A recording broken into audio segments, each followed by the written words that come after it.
Hey, I'm getting ready to paint, and here's my paint trays, and I'm going to do a little test here. I've been telling you that I should be able to rip this out of a plastic throwaway paint tray after, you know, 8 or 9 times that you use this, and we're just going to see whether or not I can actually do it or not. Okay? Most of the time I can. Now this has been sitting in there for quite some time. I'm going to get a little putty knife and let's just see if it's going to come out or if I'm going to have to throw it away. And you know, I did use this to paint some door frames yesterday, and I was painting the door frames, I don't know, door frames and different things for maybe 4 hours. And the longer you have paint in a tray where you had other dry paint from before, let's say, you get that paint in there too long, it could start flaking up, peeling up residues from your last paint. And towards the end, because I hardly had any paint in here left, with my paintbrush I kept getting little bits on my door frames. And it was because it was coming up, and so I don't really want that. Let's just, come on. I might have to get a screwdriver. Man, you can make a liar out of me, huh? I mean, generally it works, and I don't know. Here we go. Let's just see. Let's just see what happens here.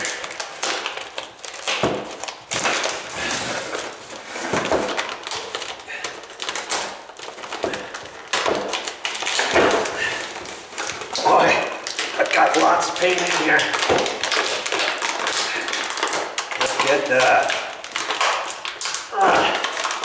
I'm hoping I don't rip the little plastic tray. Sometimes the bottom of the tray will want to start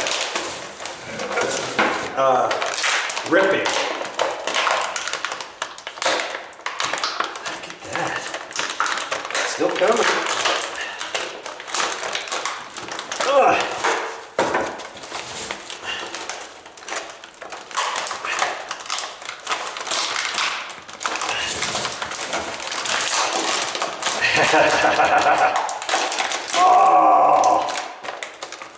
No, I thought I ripped the tray, but I didn't. I did not rip the tray yet. The plastic bit. Good grief. I had lots of paint in there. I told you it was weighing quite a bit. Look at that. There's all my paint in that paint tray. And see, there's a little bit left in the bottom of that paint tray, and that is because the very first time I used this particular paint tray, I used flat paint. Now, if I was doing eggshell, satin finish, or semi-gloss paint, and that was the only thing I had in this tray, or if I used that for the first 1 or 2 times I used this paint tray, it would have peeled out nice and clean. See, there's no rips in it or anything.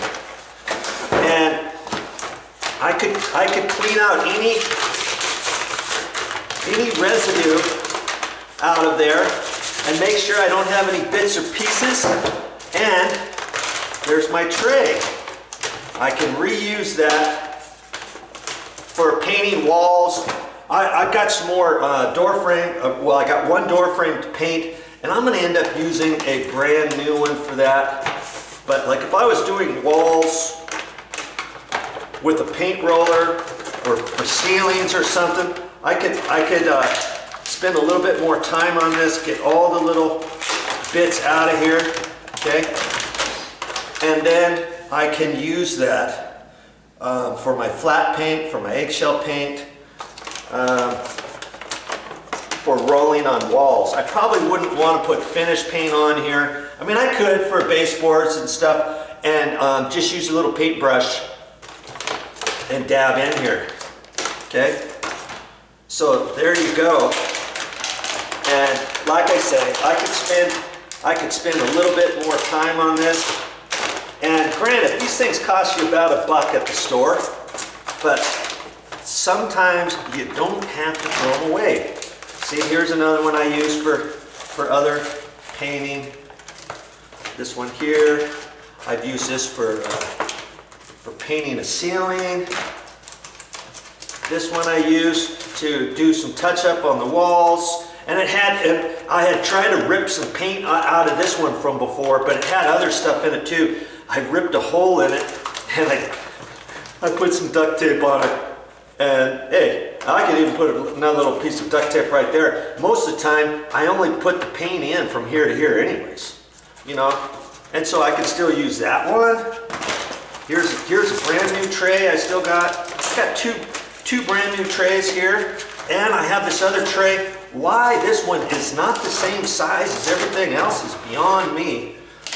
But it's still, you know, it fits in there like that. So if I put it in there, then it kind of messes with these other ones. Okay. All right. So hey, I think it actually worked. See? And if that's all you had to do and paint some more, why not? I never use this brand new paint tray. I mean, obviously it's not brand new anymore.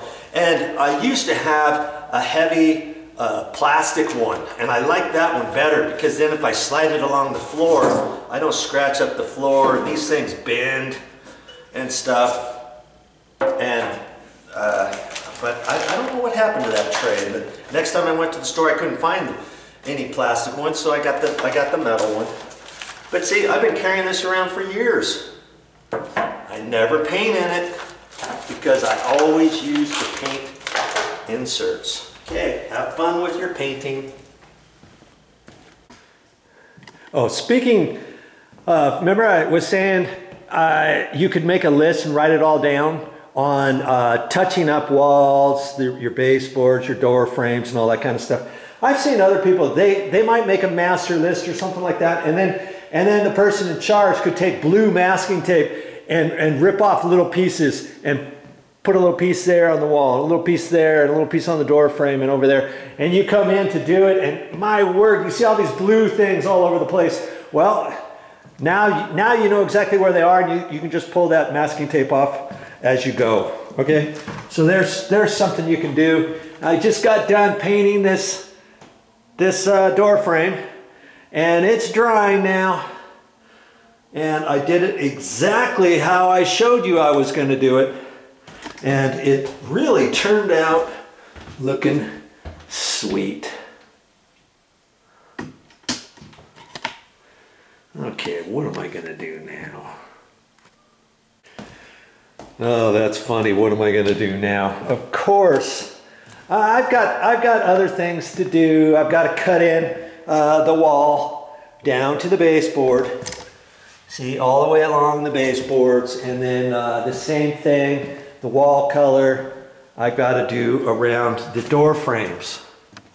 Okay, I had to cut that in. It's easier to cut in the wall paint rather to the door casings and baseboards rather than your door casings and baseboards painting that edge up next to a finished wall. You know what I mean?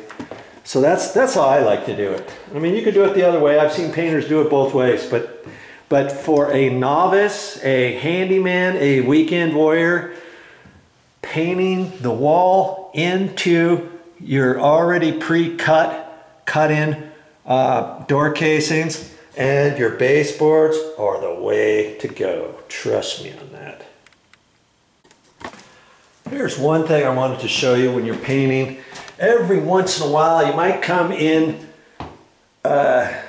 cahoots with inspection door such as this, you know, for next to a bathroom where your jacuzzi tub is, or you know, somewhere where there's a water line. This condo happens to have a fire sprinkler system, and a main shutoff valve is down there. The fire sprinkler system's here, so they put this in here in the bathroom, and I'm going to end up putting a picture over that. But I adjusted the door because the door was not letting this thing close, and I went ahead and sanded this and sanded all the paint drippings off of here from the last person. I'm just painting the same color as the wall, and I've already put one coat on there. It looks actually pretty good, doesn't it?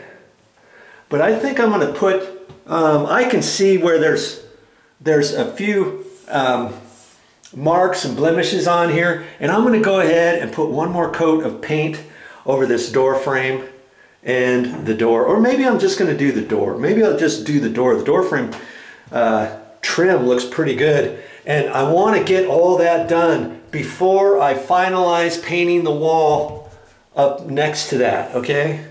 It's always good to do that, you know, in case you ever have something in your wall or something. Do that painting first and do a good job. I mean, this thing was all crappy. It was rubbing and stuff. There was paint on the outside. Edge was building up. I sanded it all and got it all nice and pretty, and did a really good job on it. And now I'm going to put a second coat over just this panel. I could lightly etch it with sandpaper first. I don't know if I'm going to have to do that or not. I don't think I'm going to. I think I'm just going to put one more coat of paint on there and forget about it, because that second coat of paint will stick on the first coat of paint that I put on. Okay? And that's how you do that. If you don't want that showing, like I said, there's going to be a toilet here. There's going to be a pedestal sink in here, because this is only a half bath. And we'll find something to cover that up, because I don't really want to see it. So do I really have to paint it again? Probably not. But I think I may anyways. I don't know. Now I'm thinking to myself here, do I paint it again or not? What would you do? I'll let you decide that one for yourself.